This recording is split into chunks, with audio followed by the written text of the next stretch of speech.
Good morning, beloveds. I am very early, but there's a reason. And here's where I should tell you that I will be missing for the next 3 days. I'm going to go to the Centers for Spiritual Living convention. And I thought about taking this with me, but I'm not planning to check a bag, which means my luggage space was premium, and an iPad and an extra book. So I'm not going to be doing this Wednesday, Thursday, or Friday. I do come home Friday night, so I will be back with you Saturday morning. And I thought about taking it with me, but just logistically, like when I was gone for a week, this was easy enough to take with me. When I left for the funeral, this was not possible to do. So same thing here. And I just have a funeral that I'm supposed to go to the second weekend in May. So again, we may miss some time. But I'm here. I thought that I should probably do this before my ride to the airport shows up. So that's hence me being wicked early. So we're here to do a new design for living. Let's do the housekeeping. And all the housekeeping is me reminding you that we are Creative Life Spiritual. Website is creativelife.org. Constant contact email, info@creativelife.org. Get you one email a week. Tells you what's going on for the week of the month. And the hot links are hot. Click here now means it. It is also a blind CC. That means nobody will see your email. You won't end up on anybody else's email list because of us. So there's that. Then the last one I'll mention is the social media. Simply because, well, for two reasons. One, I am doing this on social media, so it bears mentioning. And two, we don't monetize the social media. We don't want to deal with the ads any more than you do. So what we ask you to do instead is go like, subscribe, follow, based on which platform you're on, because we're on several of them, and then engage with the individual posts by reacting, commenting, and sharing. It bumps us in the algorithms. More people see our stuff. And let's be honest, that's the whole goal of social media. So here we are. All right. That should be everything. So I'm going to... we are Creative Life Spiritual Center or Creative Life Spark, and I am the running Ryan across the social medias that I am on. That's what I was forgetting. Okay. A New Design for Living was one of the last books that Ernest put out himself. There have been books since published, of his work, because they occasionally find stuff. The Asilomar book, Ernest Asilomar, is an example of that. It just came out, and it was his teachings from Asilomar, so transcripts of that. So really good, and it's a really good book, so I highly recommend it. This one is, he put together with Willis Kinnear, and this is the process of science of mind. He goes through step by step how you do this and tells you why, like how to do it and why it's important. And that's what I say about science of mind. We're not really a religion because we don't teach you what to believe so much. We believe that what you believe about the divine is between you and the divine. We teach you how to believe and why that's important. Okay? That's what this book is. And I've really, really enjoyed it. You can see we're getting real close. I'm going to have to pick a new book soon or quit doing this. Although Ernest has got plenty of work that's, been around for a while. So we are currently, and here's the irony. We have 2 articles left in this chapter. So, we'll finish the chapter when I get back. And today's is really short, but still, it's worth giving it the time. We are in chapter 16. We are doing the human equation, and the chapter today is harmonious relationships. Without any hesitancy, which I just hesitated over the word hesitancy, so here we are. Without any hesitancy, without any delay, we eliminate from our thought all ideas of undesirable relationships, past or present. We know that we are an expression of God who knows only love, harmony, and cooperation, and that everyone we encounter is also an expression of God. As we recognize, accept, and permit this creative action of God to flow in and through us, it automatically draws to us the corresponding divine nature in others, regardless of how much it may appear to be buried or covered up at the moment. The reaction from the other will come. It has to come. We have established a cause. There has to be an effect that will be a reflection of this cause. The incorporating of a love of others in our life is amazing in the immediate results forthcoming.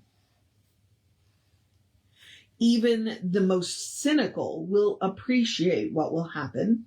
Simplicity, sincerity, and love can break down antagonistic barriers, finally conquer indifference, eliminate coldness and isolation.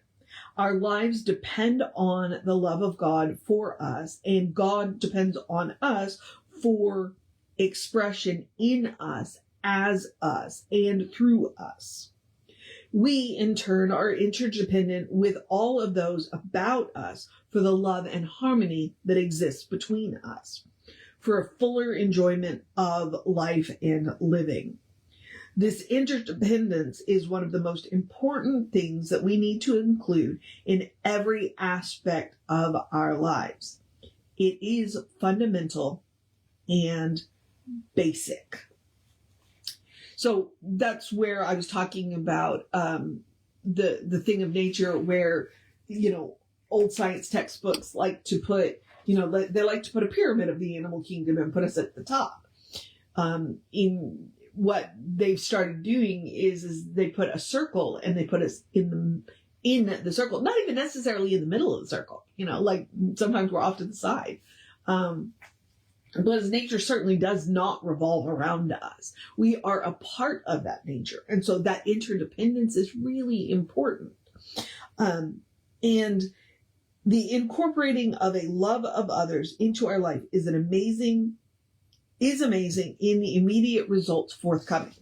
So I can give you a really interesting example from when I was a cashier supervisor at Target. I had a fight with the cashier. I don't remember what the fight was over. I do not. And I don't remember who was right and who was wrong, because it doesn't matter. It was a pretty nasty one, yeah. But I let it go. I'm, as a general rule, do not hold grudges. It's not worth it to me to hold the grudges. And, but I do remember that it was a pretty bad fight. Cause the next morning I came in and I went into the bathroom. She was already in the bathroom. And when I encountered her, I said, "Good morning," as if yesterday had not happened. And she burst into tears, because she was afraid that I was still going to be mad about yesterday, and that I was going to be ugly the next morning, because I was a cashier supervisor and she was a cashier. And so she cried in relief that I was being kind, being loving, being, I was letting love lead, She was afraid that I was going to hold whatever had happened against her yesterday, which I didn't, And after that, our relationship got a lot better. I'm not going to say we never fought again, because I'm quite sure we did. Because, we're both stubborn and mule-headed occasionally. But that's what he's talking about, those immediate results. Those immediate results when you lead with love, when you seek to be that loving, kind person that, God knows you to be, that the divine knows you to be. Things like that happen. And it is the best example about immediate results that I can think of, because she was prepared to continue the fight and I wasn't. And it made all of the difference in the world.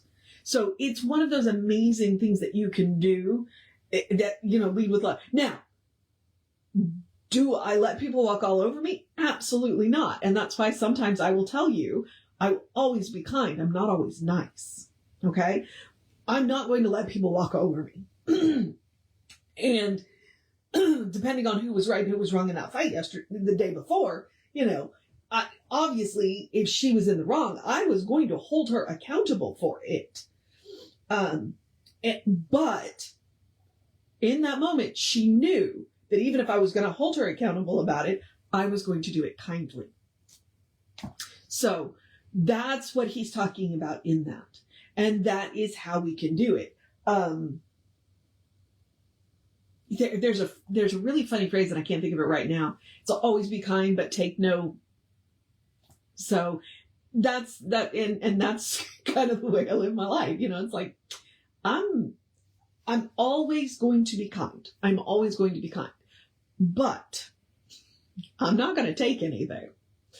And you can do that. And that actually is going to create far more harmonious relationships, because it will keep you on equal footing, and it will not build up resentments in you or the other person. So it's worth trying. It is worth trying. All right, beloveds, I'm going to move on to the process of my day, as I do need to eat something before I go to the airport. I'm going to encourage you to have a great day, wondrous day, a fantastic day, a magical day, an enchanted day, a wonderful day, an awesome day, an amazing day, or several days since I won't be here. I'm going to encourage you to cuddle your fur babies day, I would normally say this on Friday, let's wrap this week up day, a do what you gotta do day, a it's gonna all be okay day, that's mostly for me, a drink plenty of water day, a get some rest day, a don't let the stress get to you day, a good day, and if that is too much pressure, because occasionally it is, I get it, simply have a day. You are enough, just as you are. You are a beloved expression of the divine. You are spirit in motion, God in action, an absolutely brilliant light, and a divine spark, a beautiful masterpiece, and a work in progress at the same time, at your own pace. And, as Reverend Jesse likes to call it, you are a godling. So explore the truth of your being. Get to know who the divine knows you to be, because the divine knows you to be good, and from there, anything is possible. Anything at all is possible. All right, beloveds. Gonna move on into the process of my day. Reverend David should be on this afternoon with you. Like I said, I will be back with you Saturday morning. I will think about you while I'm at the convention, and hopefully I'll bring some good stories back. Take care of yourself. Know that you are loved, and I will see you next time.